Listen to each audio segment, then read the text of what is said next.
নমস্কাৰ সকলোকে আৰু আপোনালোকে জানে যে মই মৰাণৰ পৰা অৰুণাচল প্ৰদেশ পৰশুৰাম কুণ্ড চাইকেল ৰাইড কৰি আছিলোঁ আৰু আপোনালোকৰ মৰম আশীৰ্বাদ পাই মই ফাইনেলি পৰশুৰাম কুণ্ড পালোহি।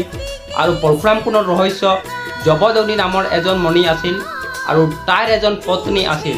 পত্নীৰ নাম ৰেণুকা আৰু ৰেণুকাৰ 5জন পুত্ৰ আছিল। সৰু পুত্ৰজনৰ নাম আছিল পৰশুৰাম আৰু পৰশুৰামৰ পিতৃ জবদগ্নিয়ে এদিন পৰশুৰামৰ মাতৃ ৰেণুকাক গংগাৰ পৰা গা ধুবৰ কাৰণে পানী আনিব পঠালে আৰু ৰেণুকাই পানী আনিব যি গ'ল ঘূৰি অহা নাই।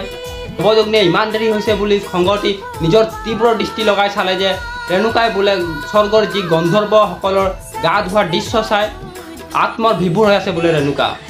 এই কথা জবদগ্নিয়ে গম পাই গ'ল আৰু খংগতি পৰশুৰামক ক'লে যে তই মাকক কাটিব লাগিব।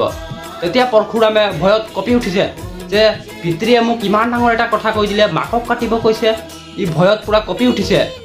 তেতিয়া পৰশুৰামে নিজৰ পিতৃ জবদগ্নিৰ চকুত চালে আৰু মনটো সংযম কৰি আশ্ৰমত গৈ মাকক কুঠাৰে ডিঙিখন দুফাল কৰি পেলালে।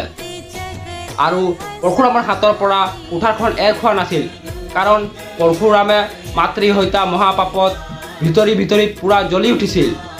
আৰু পৰশুৰামে মাতৃ হত্যা মহাপাপ পুণ্য পাবৰ কাৰণে অৰুণাচলৰ কুণ্ডৰ পানীত পৰশুৰামক স্নান কৰিব আহিছিল। আৰু স্নান কৰিব অহাৰ সময়ত অৰুণাচলৰ লোহিত নদীৰ এই পাথৰখন বোলে তাইক বাধা দিছিল আৰু এই পাথৰখন পৰশুৰামে এক কুঠাৰে দুফাল কৰি পেলালে আৰু ইয়াত আহি স্নান কৰিলে আৰু তাই মাকৰ হত্যা মহাপাপৰ পৰা পুণ্য পালে।